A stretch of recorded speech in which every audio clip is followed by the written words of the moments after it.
राजा परीक्षित ने यहां पर सुखदेव स्वामी से एक प्रश्न किया कि प्रभु, हमने सुना है कि भगवान ने गोपियों का चीर हरण किया, यह लीला क्या है? जरा इसको हमको श्रवण कराएं।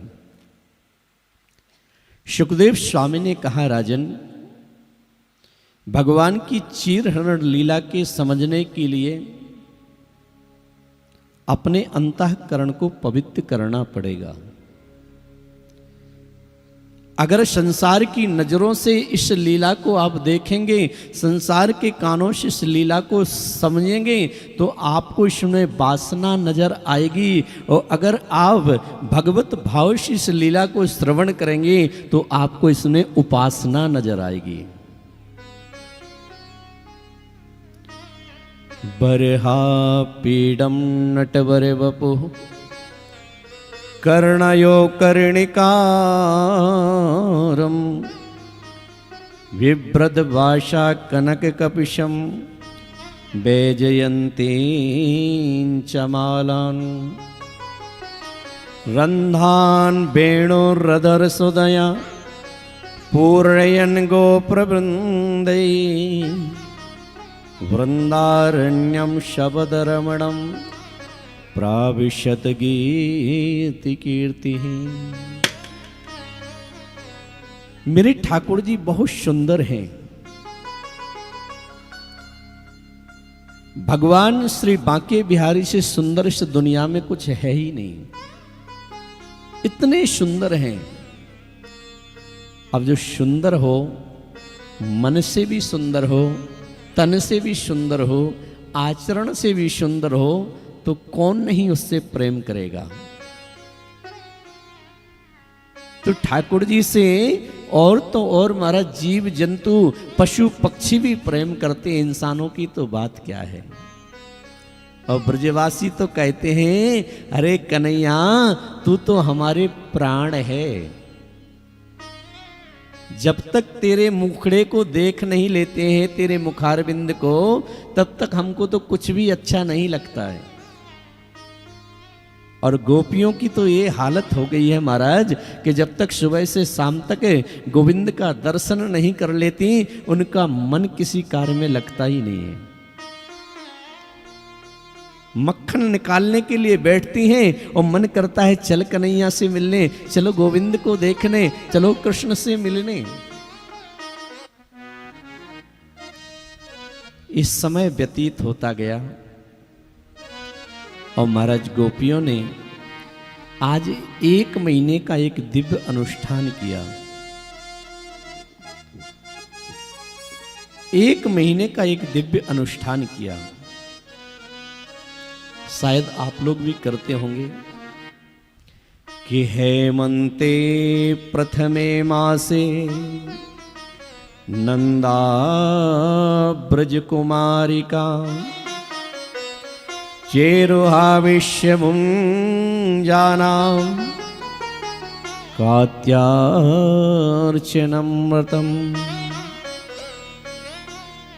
गोपियां 1 महीने जमुना जी में स्नान करती हैं। कौन से महीने में? हेमंती प्रथमे मासे, जो आने वाला महीना है ना, कार्तिक का महीना। माताएं 1 महीने की कात्यायनी माँ की पूजन करती हैं, डेली सुबह सुबह स्नान करती हैं। तो गोपियों ने नियम बनाया, प्रातःकाल जल्दी उठती और माँ कात्यायनी का पूजन करती। हर हर गंगे करके माँ यमुना में स्नान करती।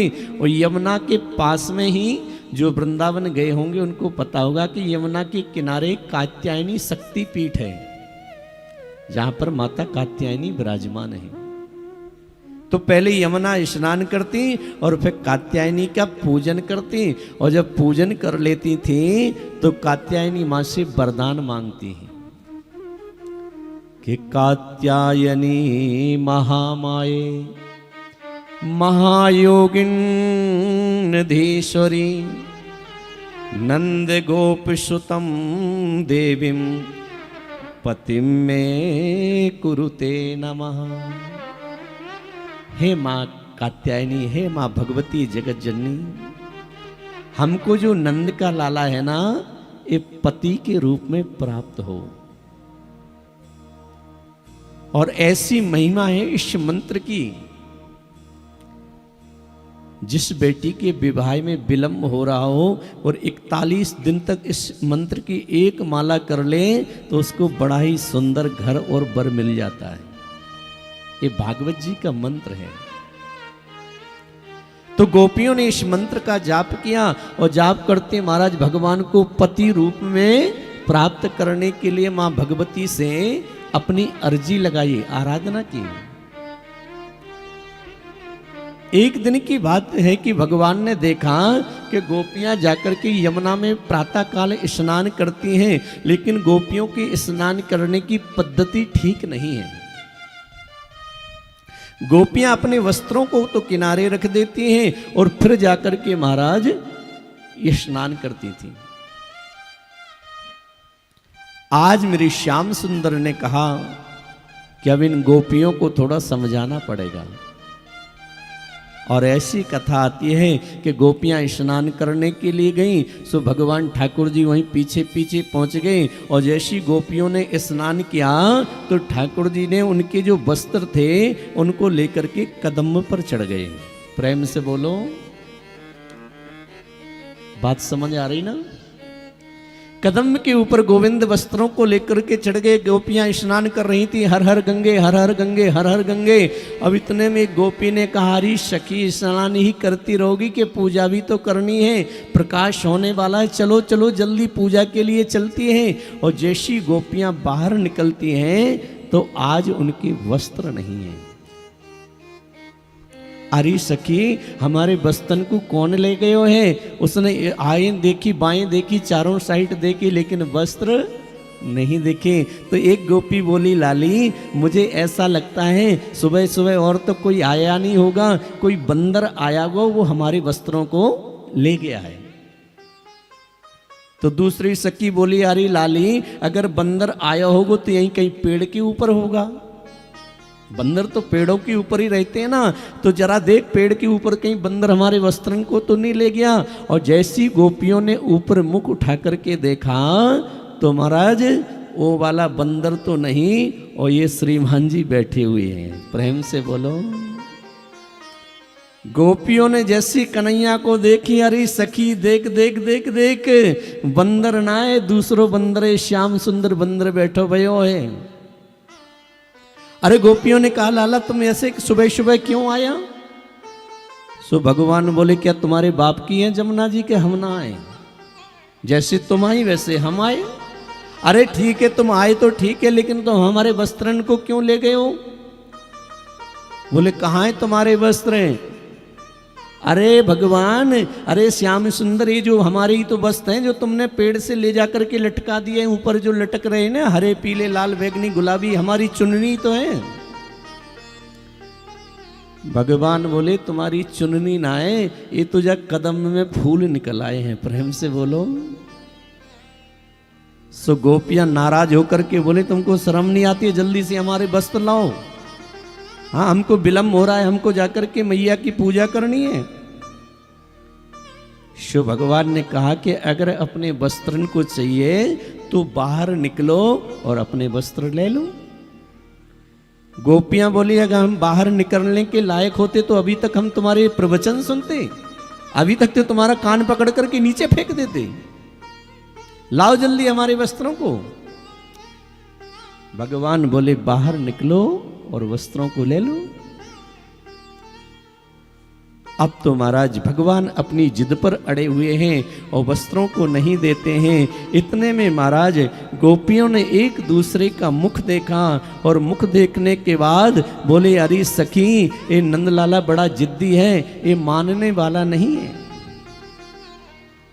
तो सुखदेव स्वामी कहते हैं कि यहां पर चारों वर्णों की गोपियां हैं। देखो, हमारा जो सनातन धर्म है, एक कभी किसी को पूजा करने से मना नहीं करता है कि श्याम सुंदर ते दास,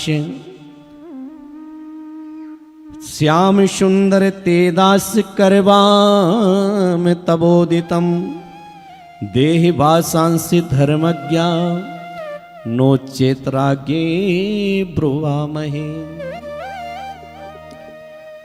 जो शूद्र स्वभाव की गोपियां हैं वो हाथ जोड़ करके कह रही हैं, श्याम सुंदर हमारे वस्त्र को आप दे दो। श्याम सुंदर ते दास, श्याम सुंदर हम तो तुम्हारी दासी हैं, हमारे वस्त्र को दे दो। जो वैश्य स्वभाव की गोपियां हैं ना, वो कह रही हैं, श्याम सुंदर जो तुम कहोगे सो हम करेंगे, हमारे वस्त्र को दे दो। जो वैश्य लोग होते हैं ना, ये लड़ाई झगड़े में ज्यादा रहते नहीं है, दे लेकर के ही अपने कार्य को निपटाते हैं। अब जो ब्राह्मण स्वभाव की गोपियां हैं वो कहती हैं कि श्याम सुंदर ये अधर्म है, ये धर्म नहीं है किसी के वस्त्रों को ले जाना। ब्राह्मण है तो धर्म की बात करेंगे, इसलिए तुम हमारे वस्त्र को दे दो। ये तुम ठीक नहीं कर रहे हो, दे ही वासांसी धर्मज्ञा, हमारे वस्त्र को दे, धर्म के विरुद्ध है। लेकिन महाराज जो क्षत्रिय स्वभाव की गोपियां थी ना, क्षत्रिय कड़क होते हैं ना, हाँ, क्षत्रिय स्वभाव की गोपियां थी, उन्होंने अपनी उंगली निकाली और बोली, देहि वासांसी धर्मज्ञा नोचेत राज्ञेत ब्रुवामहे। अगर तुमने हमारे वस्त्रों को नहीं दिया ना तो तुमको ले जा करके और राजा के यहां तुमको दंड दिलाएंगे। शर्म नहीं आती तुम हमारे वस्त्रों को ले गए हो। अब कन्हैया कौन सा कम है, बोले बाहर निकलो और वस्त्रों को। अब गोपियों ने एक दूसरे का मुख देखा, बोली सखी ये हमारे वस्त्र को देने वाला नहीं है। अब एक दूसरे का मुख देख करके बोली कि हम किसके सामने पर्दा कर रहे हैं। अरे सखी ये तो साक्षात परब्रह्म परमात्मा ही नारायण है, और इसके सामने किस बात का पर्दा। इसके सामने तो 1000 वस्त्र पहन लो फिर भी हम सब निर्वस्त्र हैं। और गोपियों ने एक दूसरे का मुख देखा, ब्रह्म परमात्मा है, यमुना से बाहर निकलती हैं। भगवान ने वस्त्रों को फेंक दिया है, वस्त्रों को गोपियों ने धारण किया और अपने अपने घर चली गई। लेकिन राजा परीक्षित ने यहां पर एक प्रश्न कर दिया कि भगवान एक बात बताइए। भगवान तो कहते हैं कि धर्म संस्थापनार्थाय संभवामि युगे युगे। जब जब होए धर्म की हानि, बाढ़ई असुर महा अभिमानी, तब तब धर प्रभु विविध शरीरा, हरई कृपा निधि सज्जन पीरा। भगवान तो कहते हैं जब धराधाम पर जब अधर्म बढ़ने लग जाता है तो मैं अवतार लेकर के आता हूँ और धर्म की स्थापना करता हूँ। और यह कैसे भगवान है कि स्वयं ही धर्म की मर्यादा को तोड़ रहे हैं। किसी स्नान करती हुई स्त्री के वस्त्रों को ले जाना क्या ये धर्म है? सुखदेव स्वामी ने कहा, राजन मैंने आपको इस प्रसंग को सुनाने से पहले एक प्रश्न किया था कि इस प्रसंग को वासना की दृष्टि से देखोगे तो तुम्हारा अंतःकरण अपवित्र हो जाएगा, और उपासना की दृष्टि से देखोगे तो तुम्हारा अंतःकरण पवित्र हो जाएगा। अब जरा चिंतन करो, भगवान ने जब गोपियों के वस्त्रों को हरण किया तो भगवान की उम्र कितनी थी? केवल 4 वर्ष की। एक गोवर्धन लीला से पहले प्रसंग आता है, समय का अभाव के कारण कल इस पे चर्चा नहीं कर सके। भगवान की उम्र 4 वर्ष की थी। अगर हम संसारी दृष्टि से देखें तो जरा बताइए 4 वर्ष का जो बालक होता है उसको किसी भी प्रकार का विकार उसके अंदर होता है क्या? 4 वर्ष का बालक तो वैसे भी शुद्ध पवित्र होता है। और अगर दूसरी दृष्टि से हम देखें कि अगर भगवान ने गोपियों के वस्त्रों को हरा, वस्त्र है क्या, इस समझने की बात है। देखो गोपी क्या है? गोपी है जीव, और भगवान क्या है? ईश्वर। गोपी है जीव और भगवान है ईश्वर, और वस्त्र है अविद्या। वस्त्र को अविद्या कहा गया है, अविद्या है। तो कहते हैं जब जीवात्मा और परमात्मा के बीच में अविद्या रूपी वस्त्र आ जाता है तो जीवात्मा परमात्मा को नहीं देख पाता है। तो भगवान ने किसी गोपी की कोई लहंगा चुन्नी को नहीं छीना है, लहंगा चुन्नी को नहीं चुराया है। भगवान ने क्या किया, गोपियां सच्चे हृदय से भगवान को चाहती हैं तो भगवान ने गोपियों के और परमात्मा के बीच में जो अविद्या रूपी पर्दा लगा था उस पर्दे को हटा करके दूर कर दिया है। तीसरा उदाहरण भगवान के लिए कहा गया कि समर्थ को नहीं दोष गुसाई और रवि पावक सुरसरी की नाही। जो सामर्थ्यवान होता है ना उसे दोष नहीं लगता है। अब बताओ, अग्नि से हम लोग मुर्दे भी जलाते हैं, कचड़े को भी जलाते हैं, अग्नि से ही हवन करते हैं, अग्नि से भोजन करते हैं। अब आप कहो कि नहीं नहीं मैं तो अग्नि में भोजन नहीं बनाऊंगी, अग्नि कल बहुत गंदी जगह जल रही थी, वहां पर कूड़े को साफ कर रही थी। क्योंकि अग्नि सामर्थ्यवान है, उसको कोई दोष नहीं लगने। सूर्य का प्रकाश, भगवान सूर्य, सूर्य का प्रकाश मंदिर की गुम्मट के ऊपर भी पड़ता है और गंदगी के ऊपर भी पड़ता है, लेकिन सूर्य के प्रकाश को कोई दोष नहीं लगता है। हम लोग दरवाजे बंद नहीं करते हैं कि नहीं नहीं ये प्रकाश हमारे अंदर नहीं आना चाहिए, अपवित्र है। सुरसरी, सुरसरी का मतलब होता है गंगा। जो कोई विश्वनाथ गए हो, काशी विश्वनाथ, तो एक जगह महाराज मुर्दे ऐसे लोग फेंकते रहते हैं जला जला करके, और दूसरी घाट पर लोग जो है ना हर हर गंगे करके स्नान करते रहते हैं। गंगा कभी अपवित्र नहीं होती है, वो हमेशा शुद्ध रहती है। तो कहते हैं समरथ को नहीं दोष गुसाई और रवि पावक सुरसरी की नाही।